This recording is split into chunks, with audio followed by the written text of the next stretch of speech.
Most people judge the best places to live based on tourism brochures or outdated stereotypes, but holiday memories are a poor metric for reality. If we strip away the clichés and look at the cold, hard data, the map of Europe in 2026 looks very different than you might expect. We aren't just looking at GDP. To find the truth, we've synthesized 5 of the most rigorous European and global studies, cross-referencing everything from real purchasing power and air quality to perceived safety and life satisfaction.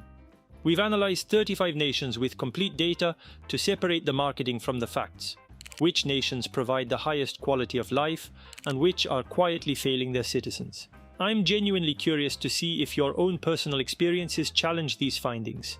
Let me know in the comments if the data matches your reality. Here are the 5 best and 5 worst countries in Europe, ranked by the numbers.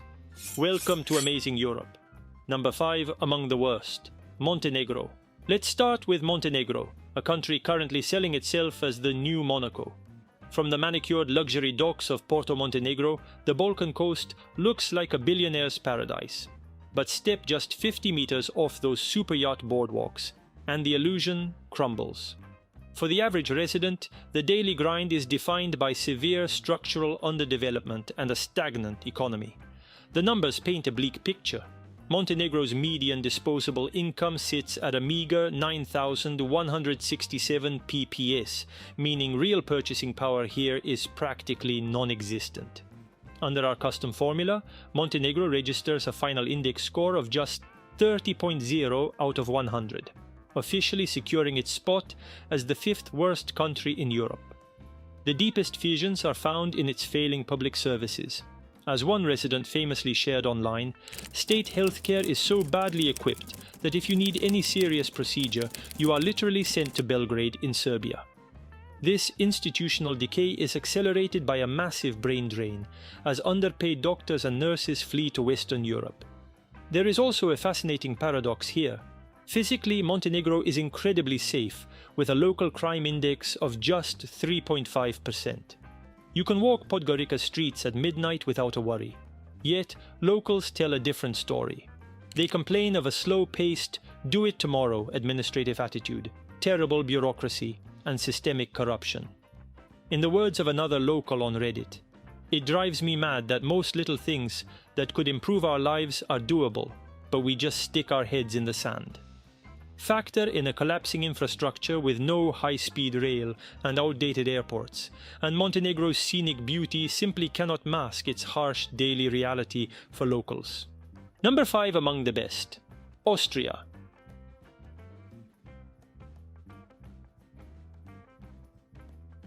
Austria is a nation often romanticized for its imperial palaces and scenic alpine backdrops.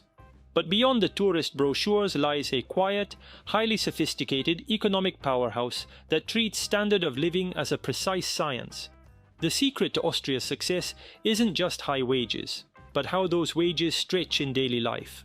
With an incredibly robust median disposable income of 32,385 PPS, the average Austrian household possesses some of the absolute highest real purchasing power in the world. Backed by world-class public infrastructure and a legendary social housing system that keeps rent highly affordable, Austria registers a final index score of 78.1 out of 100, securely locking in its spot as the 5th best country in Europe. The crown jewel here is the work-life balance. The social state is built around Feierabend, the sacred, strictly protected free time after work. Yet living here isn't a flawless fairy tale, and expats often face a cold reality. In international surveys like Internations, Austria consistently ranks near the top for quality of life, but dead last for friendliness. Locals are notoriously distant, and the infamous Viennese grumpiness is a very real cultural barrier. As one expat recently shared on Reddit, the public transport, healthcare and parks are absolute world-class, but making actual Austrian friends feels nearly impossible. And the bureaucracy is rigid and strictly hierarchical. We'd love to hear about your experience. Do you confirm this opinion shared by some expats in Austria, or not? Still, if you can look past the frosty social climate and the slow-paced bureaucracy, Austria's structural perfection offers what is arguably one of the most secure, stable and comfortable lifestyles on the planet. Number 4 among the worst, Serbia. Serbia is a country deservedly famous for Belgrade's vibrant nightlife and the undeniable warmth of its people. But beneath the energetic surface lies a deeply challenging structural reality for local residents. The most alarming crisis in Serbia is not only the economic one, but also the environmental one. Serbia is currently battling some of the most severe and toxic air pollution in Europe, fueled by heavy reliance on low-grade lignite coal and notoriously loose industrial regulations. The data is devastating. Serbia suffers a tragic premature mortality rate of 132 deaths per 100,000 people due to PM 2.5 air pollution.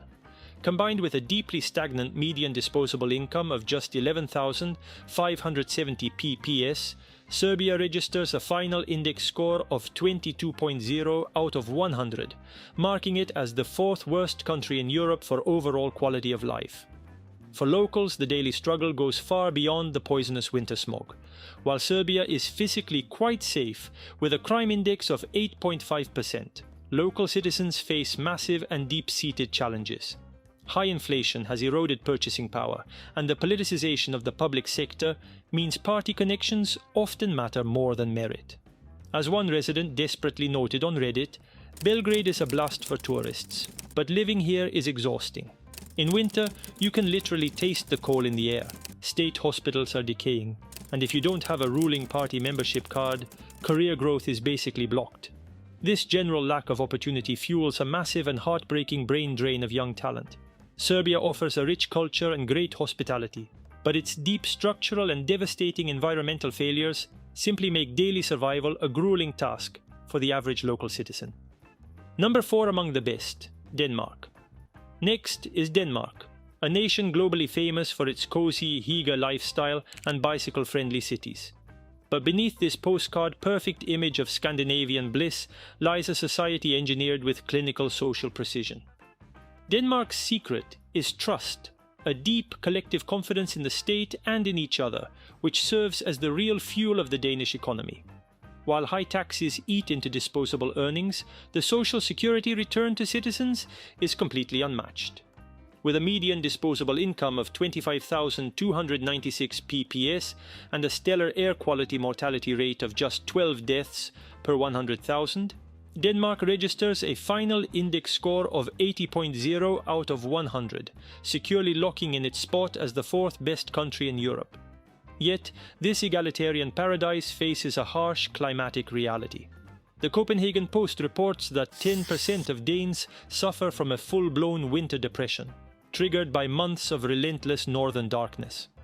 Culturally, citizens adhere to janteloven, the law of Jante, an unwritten cultural code that frowns upon standing out, individual ambition, or displaying personal success.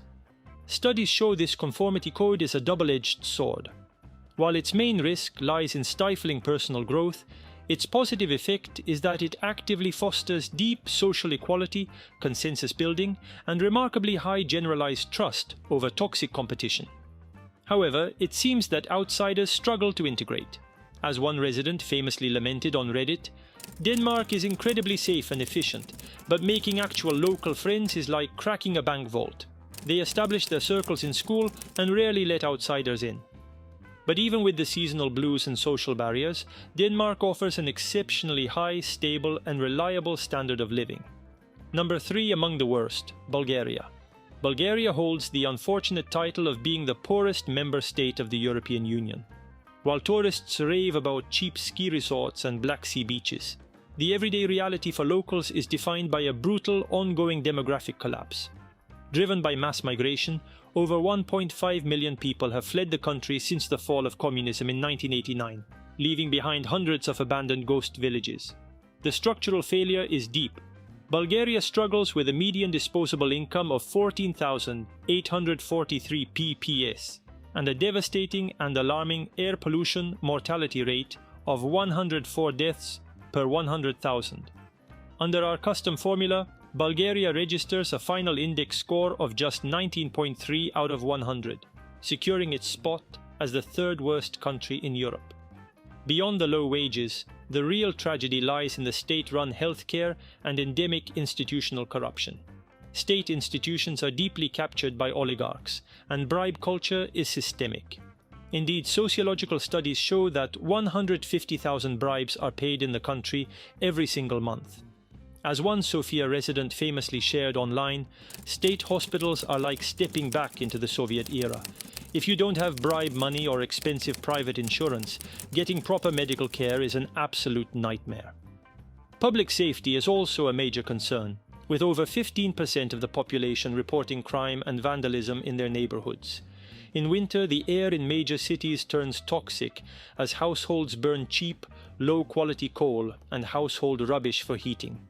Bulgaria's rich history simply cannot begin to compensate for systemic corruption, toxic air, and a collapsing state infrastructure.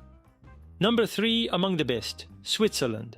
Next up is Switzerland, a country globally synonymous with wealth, majestic alpine peaks, and almost unparalleled financial stability. But beyond the picture, postcard lakes and high salaries, lies a society run like a high-precision watch, where order and conformity are heavily enforced by strict social pressure. For residents, Switzerland is often described as the ultimate golden cage, flawless on the outside, but structurally sterile and socially isolating. But let's take it step by step to see whether that's true. The economic security is unmatched. With a robust median disposable income of 29,828 PPS, their excellent safety, and a very low environmental mortality rate, Switzerland registers a final index score of 83.0 out of 100, securing its spot as the third best country in Europe. A key structural advantage is direct democracy, which grants citizens real political agency through highly frequent national referendums. Yet, this pristine life demands a massive financial compromise. Mandatory private health insurance is exceptionally expensive, and basic daily services are so heavily priced that many residents find themselves living frugally, financially locked out of the vibrant social life they once enjoyed elsewhere. Studies by the organization Internations state that integration for expats in Switzerland is very difficult. As one expat famously shared on Reddit, Switzerland is a giant sanitarium, the trains are perfect, the healthcare is elite, and you save a fortune. But it's clinically boring, and making Swiss friends is virtually impossible. They are polite, but completely impenetrable. On this point as well, we genuinely want to hear your opinion. Do you agree with what expats say or not? Still, if you value clockwork efficiency, pristine air, and financial security above spontaneous social life, Switzerland's meticulously ordered world offers a uniquely stable, secure, and comfortable lifestyle. Number 2 among the worst, Albania. Albania is a country currently experiencing a massive tourism boom, with millions raving about its cheap, famously crystal clear Mediterranean beaches. But beneath this sunny holiday facade lies a devastating economic reality for local residents. Albania has the lowest purchasing power in our entire dataset, forcing locals to face a brutal cost of living crisis, driven by inflation and unregulated tourism. The numbers reveal a massive and painful wealth divide. With a median disposable income of just 6,174 PPS and a tragic air pollution mortality rate of 129 deaths per 100,000, Albania registers a final index score of 13.0 out of 100, securing its spot as the second worst country in Europe. The deepest structural wounds are found in its collapsing healthcare and massive brain drain. Public schools and state hospitals are severely underfunded, yet there is a fascinating safety paradox. Physically, Albania is incredibly safe, with a crime and vandalism index of just 0.6%, one of the absolute lowest in Europe. You will rarely face petty theft or street violence here. Still, citizens tell a harsher story of systemic, macro-level corruption and unaffordable housing. As one resident shared on Reddit, Albania is safe on the streets, but we are being completely priced out of our own cities by luxury tourism and money laundering. Young teachers and nurses are fleeing to Germany because you simply and physically cannot survive on local wages. While Albania offers immense beauty and legendary hospitality, its rock-bottom purchasing power, toxic winter air, and underfunded public services make daily life a relentless uphill struggle for those who stay. Number 2 among the best, Norway. Norway is a country world famous for its majestic fjords, the Northern Lights, and its immense sovereign wealth fund, which exceeds $2 trillion.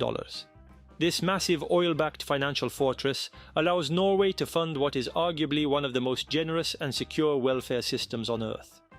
But beyond the postcard landscapes lies a society that operates on intense equality, where extreme wealth is kept quiet, and daily life is deeply bound to nature.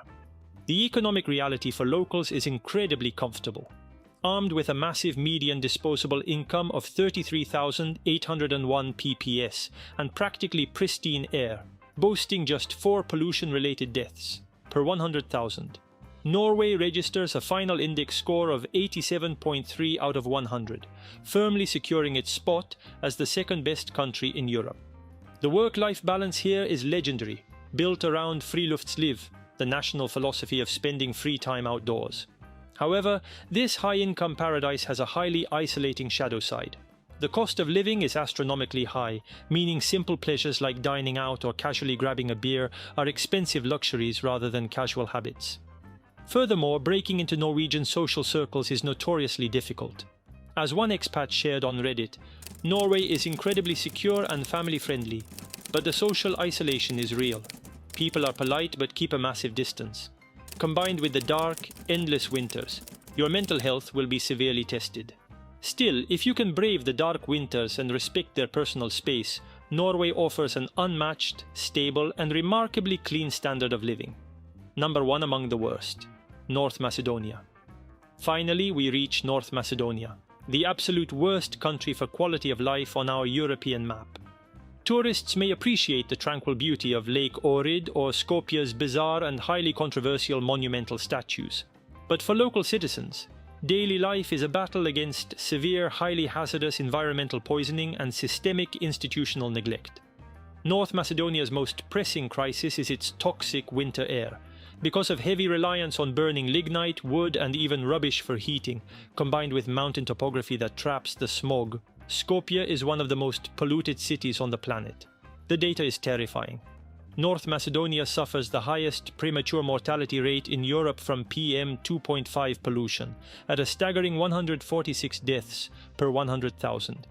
Combined with the absolute lowest life satisfaction on the entire continent at just 6.2 out of 10, North Macedonia registers a final index score of 10.2 out of 100, securing its spot at the very bottom of our list. For residents, this environmental threat is multiplied by a completely broken state healthcare system and deep-seated political corruption. To get a decent job, party affiliation is virtually mandatory, fueling a catastrophic brain drain. As one desperate Skopje resident shared on Reddit, breathing Skopje's winter air is slow suicide. The smog smells like burning tires. If you get sick, you either pay massive sums for private clinics or risk your life in decaying state hospitals. Our youth is fleeing because nepotism blocks any real career growth. Left in an endless, decades-long political stalemate with no clear or realistic path to EU integration, North Macedonia's rich culture simply cannot offset a structural collapse that makes daily survival a hazardous task. Before we reveal the absolute best country in Europe for quality of life and see if it actually lives up to its reputation, if you're finding this video informative, we'd really appreciate it if you could support our project. Just leave a like, subscribe to the channel, and hit that notification bell so you never miss our new documentaries. And since we've discussed poverty quite a bit today, if you want us to do a full ranking of every European nation based on the actual poverty levels of its citizens, simply type the word Europe in the comments below. Number 1 among the best: Iceland. Attention. Iceland's position is perhaps the most controversial on our list. Factoring in the various European and global studies upon which our index is based, it stands at the undisputed first place of our ranking as the European country with the best quality of life. With the highest net wealth in Europe, their highest life satisfaction in Europe at 8.1, immaculate safety, and 0 premature PM2.5 deaths, Iceland seems like a perfect utopia. And yet, there is a flip side to the coin, a dark reality that many studies fail to show. Iceland is one of the European countries with the highest rates of chronic depression. If you think the long, brutal winter months are to blame, this simply isn't true. Scientific studies have discovered that the prevalence of seasonal affective disorder is unexpectedly low in Iceland.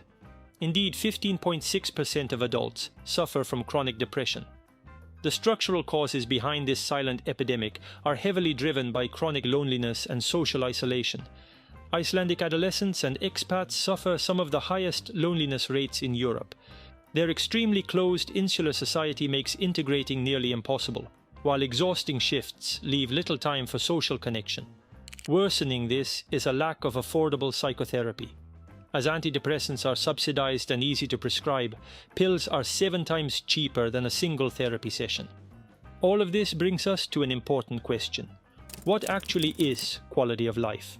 Is it just pristine air, physical safety and wealth? Or is there something deeper, a psychological toll that numbers cannot easily measure? I'm genuinely curious to hear what you think about this. Leave a comment below with your thoughts and let's get a discussion going. Remember, if you want us to do a full ranking of every European nation based on the actual poverty levels of its citizens, simply type the word Europe in the comments below. And given what we've just discussed about Iceland, I highly recommend watching the video on the right, where you'll discover the 10 European nations with the absolute highest levels of chronic depression. Get ready for some unexpected findings. That's all for today. Until next time.